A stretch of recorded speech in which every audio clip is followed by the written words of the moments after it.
ആദ്യം തന്നെ തിരുകുമാരനും പിതാവായ ദൈവത്തിനും അമ്മ മാതാവിനും ഒരായിരം നന്ദി സ്തുതിയും സ്തോത്രം കരയറ്റുന്നു. എൻ്റെ പേര് നിമ്മി എന്നാണ്. ഞാൻ തിരുവല്ലായിൽ നിന്ന് വരുന്നു. പക്ഷേ ഞാൻ അയർലൻഡിൽ ഒരു നേഴ്സായിട്ട് ജോലി ചെയ്യുവാണ്. ഞാൻ അയർലൻഡിൽ നിന്ന് ഡയറക്റ്റ് ഇപ്പോൾ വരുന്നത്. ഞാൻ ഉടമ്പടി എടുക്കുന്നത് എൻ്റെ ഈ പ്രശ്നങ്ങൾക്ക് ശേഷമാണ്.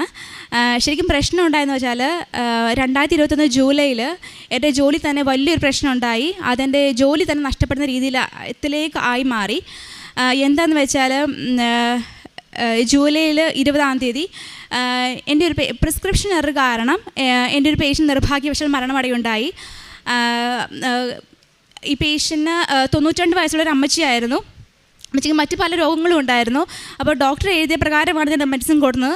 കൊടുക്കുന്നതിൻ്റെ തലേ ദിവസം പോലും ഞാൻ ഡോക്ടേഴ്സിനോടും ഫാർമസിനോടും ചോദിച്ചായിരുന്നു മെഡിക്കൽ ഫയൽ ഒന്ന് റിവ്യൂ ചെയ്യണം, അതിൽ കുറേ എറേഴ്സൊക്കെ ഉണ്ടെന്ന കാര്യം. അതിൻ്റെ പ്രകാരം ഡോക്ടേഴ്സ് റിവ്യൂ ചെയ്തു. പിന്നെ ഈ ഞാൻ കൊടുത്ത മരുന്നിൻ്റെ മാക്സിമം ഡോസ് എന്ന കാര്യം എനിക്ക് അറിയത്തില്ലായിരുന്നു. പക്ഷെ അത് എന്തിനാണ് കൊടുക്കണമെന്നും അതിൻ്റെ സൈഡ് എഫക്ട്സ് ഒക്കെ എനിക്കറിയായിരുന്നു.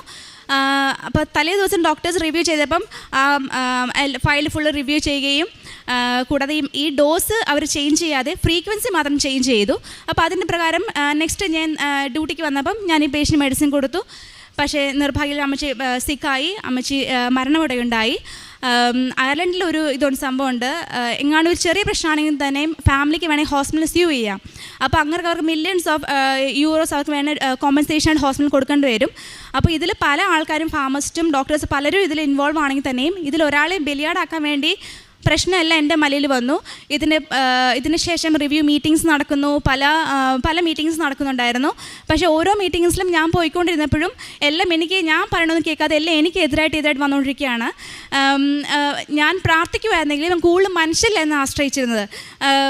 എല്ലാ ദിവസവും ബൈബിൾ വായിക്കുകയൊക്കെ ചെയ്യും. പക്ഷേ ഞാൻ കൂടുതലും എന്നെ ഹെൽപ്പ് ചെയ്യുന്ന ആൾക്കാരുണ്ടല്ലോ, പേടിക്കേണ്ട, ഇങ്ങനെ എക്സ്പീരിയൻസ് ഉള്ള ആൾക്കാർ. അപ്പോൾ അങ്ങനെയൊക്കെയായിരുന്നു ഞാൻ എൻ്റെ ചിന്ത. പക്ഷേ അന്നേരമൊക്കെ ഈ പ്രശ്നങ്ങൾ കൂടുതൽ കോംപ്ലിക്കേറ്റഡ് ആയിട്ട് വരുമായിരുന്നു.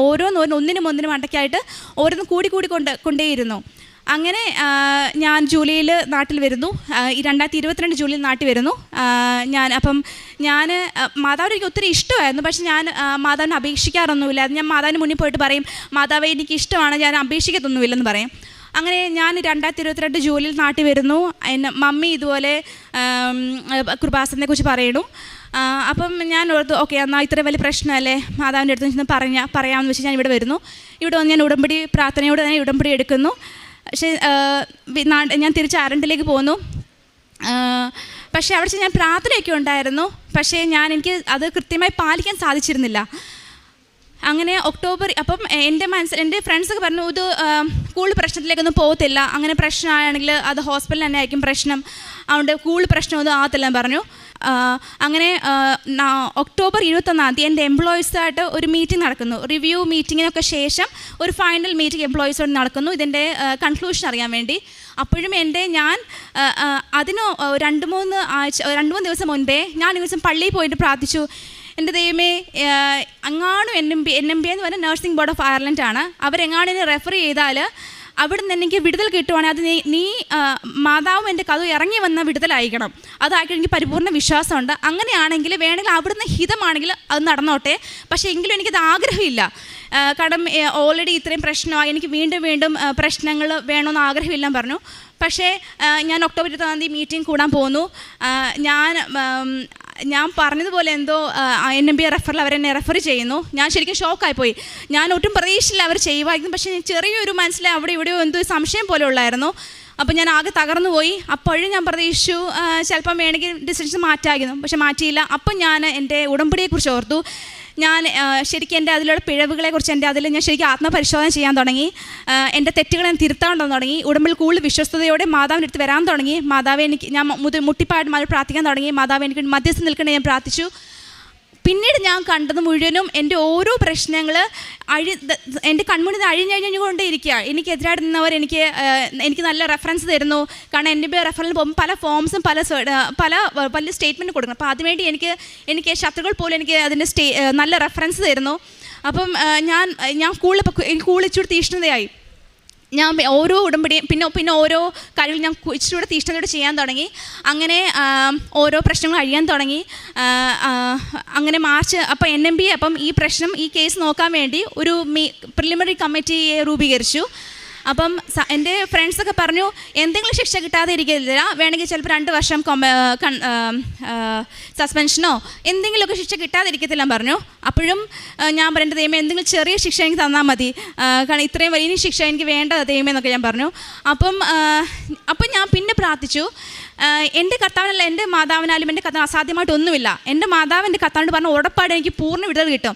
ഞാൻ പറഞ്ഞു കർത്താവേ ഇതിൽ എനിക്ക് ഒരു കുഴപ്പവും ഇല്ലയെന്ന് എനിക്കൊരു ആൻസർ കേൾക്കണം, എൻ്റെ പേർക്ക് ഒരു കുറ്റവും ഇല്ലയെന്ന് എനിക്കൊരു ആൻസർ കേൾക്കണേ ഞാൻ പ്രാർത്ഥിച്ചു. അങ്ങനെ മാർച്ച് 15 പ്രിലിമിനറി കമ്മിറ്റിക്ക് ഒരു മീറ്റിംഗ് നടത്തി. ആ മീറ്റിങ്ങിൽ അപ്പം അവർ പറഞ്ഞു എൻ്റെ പേർക്ക് അവർക്ക് ഒരു കംപ്ലയിൻറ്റ് ഒരു കുറ്റം കാണാൻ സാധിക്കുന്നില്ല. അങ്ങനെ അവർക്ക് പക്ഷേങ്കിൽ അതിന് മുന്നേ തന്നെ അന്ന് മാർച്ച് 15 എൻ്റെ അപ്പയും അമ്മയും ഇവിടെ വന്ന് മുട്ടിപ്പായി കരഞ്ഞ് പ്രാർത്ഥിക്കുകയും അന്ന് അച്ഛനെ കാണാൻ ഒരു അനുഗ്രഹം കൂടെ ഉണ്ടായി. ഞാൻ ഈ മീറ്റിംഗ് നടക്കുന്ന ആ സമയത്ത് ഞാൻ ലൈറ്റ് കാൻഡിൽ പ്രേയർ റിക്വസ്റ്റ് വിട്ടു. അന്ന് റിപ്പോർട്ട് വന്നു, എൻ്റെ പേർക്ക് ഒരു പ്രശ്നവും ഇല്ല. പക്ഷെങ്കിൽ മാർച്ച് 21 NMBI ഒരു ഫൈനൽ മീറ്റിംഗ് നടത്തും. ആ മീറ്റിങ്ങിൽ അവർ അക്സെപ്റ്റ് ചെയ്യണം ഇത്. അപ്പോൾ അവർക്ക് വേണമെങ്കിൽ അത് തിരുത്തി വേണമെങ്കിൽ ഫിറ്റ്നസ് ടു പ്രാക്ടീസിലേക്ക് റെഫർ ചെയ്യാം, പിന്നെ അല്ലാതെ വേറെ ആക്ഷൻസ് ഒക്കെ എടുക്കാം. അപ്പോഴും ഞാൻ പിന്നെ വീണ്ടും മുട്ടിപ്പായി പ്രാർത്ഥിക്കാൻ തുടങ്ങി, വീണ്ടും എൻ്റെ പപ്പയും അമ്മയൊക്കെ പ്രാർത്ഥിക്കാൻ തുടങ്ങി, എൻ്റെ ഹസ്ബൻഡൊക്കെയും എല്ലാവരും പ്രാർത്ഥിക്കാൻ തുടങ്ങി. അങ്ങനെ മാർച്ച് 21 ആയപ്പോഴത്തേക്ക് അവർ വീണ്ടും പറഞ്ഞു എൻ്റെ പേർക്ക് ഒരു കുറ്റവും ഇല്ല. ഞാൻ എന്തോ പറയണ്ടേ, ആ ഒരു വിടുതൽ എന്ന് പറയുമ്പം തമ്പുരാനും എൻ്റെ അമ്മമാതും എനിക്ക് ഇറങ്ങി നിന്ന വിടുതലാണ്. കാരണം ഞാൻ മനുഷ്യനെ ആശ്രയിച്ചപ്പോൾ എൻ്റെ പ്രശ്നങ്ങൾ കൂടുതൽ വഷളായിക്കൊണ്ടിരുന്നപ്പം ഞാൻ തമ്പുരാനിലും എൻ്റെ അമ്മമാതാലും വിശ്വസിച്ചപ്പം എൻ്റെ പ്രശ്നങ്ങൾ അയഞ്ഞ് കുഴിക്ക് ഞാൻ കാണാൻ സാധിച്ചത്. എനിക്ക് അതിൽ മനസ്സിലായത് ഇത് not by the merit but by the grace എന്നുള്ള കാര്യം ശരിക്കും മനസ്സിലായി. പിന്നെ ഒരു കാര്യമുണ്ട്, എനിക്ക് ഓരോ പ്രശ്നങ്ങൾ വരാൻ തുടങ്ങിയപ്പോഴും എനിക്ക് വാഗ്ദത്തങ്ങളിലൂടെയാണ് എൻ്റെ തമ്പുരാനോട് സംസാരിച്ചിരുന്നത്. ഞാൻ ശരിക്കും പ്രവാചകന്മാരുടെ പുസ്തകമൊന്നും വായിക്കുന്നത് എനിക്കത് മനസ്സിലാവത്തില്ലായിരുന്നു. അപ്പം ഇതിനുശേഷം ഞാൻ പ്രവാചകന്മാരുടെ പുസ്തകം വായിക്കുന്നത് അതിലൂടെ കർത്താവിനോട് സംസാരിക്കാൻ തുടങ്ങി, യേശയ്യാ പ്രവാചകൻ അങ്ങനെയുള്ള കാര്യം. പിന്നെ ഞങ്ങളുടെ നഴ്സിംഗ് പഠിച്ച കാലം തൊട്ടേ ഞങ്ങൾ ഫ്രണ്ട്സ് എല്ലാവരോടും കൂടെ എല്ലാ ന്യൂയിനും വാഗ്ദത്തം എടുക്കുന്ന ഒരു പതിവുണ്ടായിരുന്നു. അങ്ങനെ എനിക്ക് ഈ വർഷത്തെ വാഗ്ദത്തം കിട്ടിയത് നിനക്ക് യേശയ്യാ 54:17 എന്നുള്ള വാക്യമായിരുന്നു. നിനക്കെതിരെ വരുന്ന ഒരു ആയുധവും ഫലപ്രദമാകുകയില്ലെന്നായിരുന്നു. അത് എൻ്റെ കർത്താവ് എനിക്ക് സാധിച്ചു തന്നു. ഇതെനിക്ക് ഉറപ്പാണ്. എൻ്റെ മാതാവ് എൻ്റെ കർത്താവിൽ വാങ്ങിച്ചു തന്ന വലിയൊരു അനുഗ്രഹമാണ്. 1,000 കോടി നന്ദി സ്തോത്രം അമ്മയ്ക്ക് തിരുകുമാരൻ ഞാൻ പറഞ്ഞുകൊള്ളുന്നു. കൂടാതെ ഒരു കാര്യം കൂടെ ഉണ്ട്, എൻ്റെ മോന് എക്സീമ എന്നൊരു രോഗം ഉണ്ടായിരുന്നു. അത് അവൻ്റെ സ്കിന്നൊക്കെ പൊട്ടി നല്ല ഡ്രൈ സ്കിന്നായി ഭയങ്കര ചോർച്ചിലായിരുന്നു. അപ്പം ഞാൻ ഇവിടുന്ന് ഉടമ്പടിയും കുഞ്ഞിനെന്നും തേനൊക്കെ കൊടുക്കുമായിരുന്നു. അതിൻ്റെ പിന്നെ ഞാൻ ക്രീമൊക്കെ തേച്ച് ക്രീം മാത്രം തേക്കുമ്പം എനിക്കതിന് ഒരു വ്യത്യാസം തോന്നാറില്ല. പക്ഷേ അതിൻ്റെ കൂടെ ഉടമ്പടി തൈലവും തേനും കൊടുക്കുമ്പം എനിക്ക് ഒത്തിരി വ്യത്യാസം. ഇപ്പം അവൻ തേത്തുനിന്ന് ഒത്തിരി കുറവുണ്ട്, ഒത്തിരി മാറ്റമുണ്ട്. ദൈവത്തിന് സ്തുതിയും സ്തോത്രം കരയറ്റുന്നു. ഈ നിമ്മി സാറാ മാത്യു പറഞ്ഞ അയർലൻഡിൽ നിന്ന് അവർ നേരിട്ട് ഇപ്പോൾ ഇങ്ങോട്ട് തന്നെ കൃപാസനത്തിലേക്ക് തന്നെ വരികയായിരുന്നു സാക്ഷ്യം പറയാനായിട്ട്. ഈ സഹോദരി പറഞ്ഞ സാക്ഷ്യമാണ് നമ്മളിപ്പോൾ കേട്ടുകൊണ്ടിരിക്കുന്നത്. അത് ഇവർ ഒരു ദിവസം ഡോക്ടർ നഴ്സായിട്ടാണ് അവരവിടെ ജോലി ചെയ്യുന്നത്. പിന്നെ ഒരു ദിവസം ഡോക്ടർ പ്രിസ്ക്രൈബ് ചെയ്ത ഒരു മരുന്ന് അത് ഓവർഡോസ് ആയിരുന്നു. പക്ഷേ അതിന് ആ മരുന്ന് ഓവർഡോസ് ആണെന്നുള്ള കാര്യം ഈ കുട്ടിക്ക് അറിയില്ല. പക്ഷേ അതിന് മുൻപ് തന്നെ ഈ രോഗി എന്ന് പറയുന്നത് 92 വയസ്സുള്ള ഒരു അമ്മച്ചിയാണ്. അത് അവരുടെ ഒരു കിഡ്നിയേ ഉള്ളൂ. അതുപോലെ തന്നെ അവർക്ക് മറ്റെല്ലാവിധ രോഗങ്ങളും ഉണ്ട്, പ്രഷർ, ഷുഗർ, ഹാർട്ട്, ഇങ്ങനെയൊക്കെയുള്ള പലവിധ അസുഖങ്ങളും ഉള്ള ഒരു ഡോക്ടറാണ്. അപ്പോൾ ഇവർക്കെന്ന് പറയുന്നത് മരുന്ന് കൊടുക്കുന്നത് ഈ സഹോദരിക്ക് എന്തോ ഒരു സംശയം തോന്നിയിട്ട് മുമ്പലത്തെ ദിവസം തന്നെ ഫാർമസിസ്റ്റിനോടും ഡോക്ടറിനോടും ഈ കാര്യം ഒന്ന് സൂചിപ്പിച്ചിരുന്നു. പക്ഷേ ഡോക്ടർ അത് നോക്കിയിട്ട് ചില മരുന്നുകളൊക്കെ എന്ന് പറഞ്ഞാൽ റിവ്യൂ ചെയ്തെന്നാണ് പറയുന്നത്. അതൊക്കെ ഒന്ന് മാറ്റി എഴുതി. പക്ഷേ ഇവർക്ക് ഈ ഓവർഡോസായിട്ട് കൊടുത്ത മരുന്നിൻ്റെ അളവ് കുറച്ചില്ല. അതിനെക്കുറിച്ച് ആ അളവിനെക്കുറിച്ചുള്ള ഗ്രാഹ്യം അവർക്കില്ലെന്നുള്ളത് സാക്ഷ്യത്തിൽ പറഞ്ഞു. അങ്ങനെ ആ മരുന്ന് കൊടുത്ത് എന്തായാലും ചുരുക്കി പറഞ്ഞാൽ ആ രോഗി മരിക്കുകയാണ് ചെയ്തത്. അപ്പം ഇവിടെ ഇതിനെ സംബന്ധിച്ചാണ്, ഇതേ തുടർന്നാണ് ഈ മകൾക്ക് ഇവിടെ സാക്ഷ്യം പറയേണ്ട ആവശ്യം വരുന്നത്. അവിടെ ഡോക്ടർ പിന്നെ ഹോസ്പിറ്റലിൽ റിവ്യൂ മീറ്റിംഗ് കൂടി, അതിന് പുറത്തുള്ളവരൊക്കെ കൂടെ വന്നുകൊണ്ടുള്ള ഒരു റിവ്യൂ മീറ്റിംഗ് കൂടി. അപ്പോൾ അതിലൊരു തീരുമാനം എന്ന് പറഞ്ഞാൽ ഈ വിഷയത്തിന് ആരെങ്കിലും ഒരാൾ ബലിയാണ്ടായെങ്കിൽ മാത്രമേ ഈ ഹോസ്പിറ്റലിൽ അതിൻ്റെ നിലനിൽപ്പുള്ളൂ. അതുകൊണ്ടെന്ന് പറയുന്നത് നേഴ്സായതുകൊണ്ട് ഫാർമസിസ്റ്റോ ഡോക്ടറോ മറ്റാർക്കും അല്ല, ഈ നേഴ്സാണ് ഇത് ഇഞ്ചക്ഷൻ എടുത്തത്. അതുകൊണ്ട് ഈ നേഴ്സിൻ്റെ മേലെ ഈ കുറ്റം ചാർത്തുകയാണ് ചെയ്തത്. അപ്പോൾ അങ്ങനെ അങ്ങ് അന്വേഷണം അങ്ങ് പോവുക. ഒടുവിൽ ചുരുക്കം പറഞ്ഞു കഴിഞ്ഞാൽ NMBI എന്നുള്ള അവരുടെ അയർലൻഡിലുള്ള മെഡിക്കൽ ബോർഡാണ്. അപ്പോൾ അവരാണ് ഇവർക്ക് രജിസ്ട്രേഷൻ കൊടുക്കുന്നത്. അപ്പം അവിടെയും വരെ പ്രശ്നമെത്തി. അപ്പം അവിടെ നിന്ന് അവർക്ക് വേണമെന്നുണ്ടെങ്കിൽ ഇവരുടെ അംഗത്വം തന്നെ നഷ്ടമാക്കിക്കൊണ്ട് പിന്നെ ഇവിടെ ജോലി ചെയ്യാത്ത അവസ്ഥയിലേക്ക് വരാം. അപ്പോൾ NMBIയുടെ അന്വേഷണത്തിലേക്ക് വരികയും ഇതിൽ ഇവർ പെടുകയും ചെയ്തപ്പോഴാണ് ഈ മകള് ഇവിടെ വന്ന് ഉടമ്പടി എടുക്കാനായിട്ട് തയ്യാറായത്. ശരിയാണോ പറഞ്ഞത്?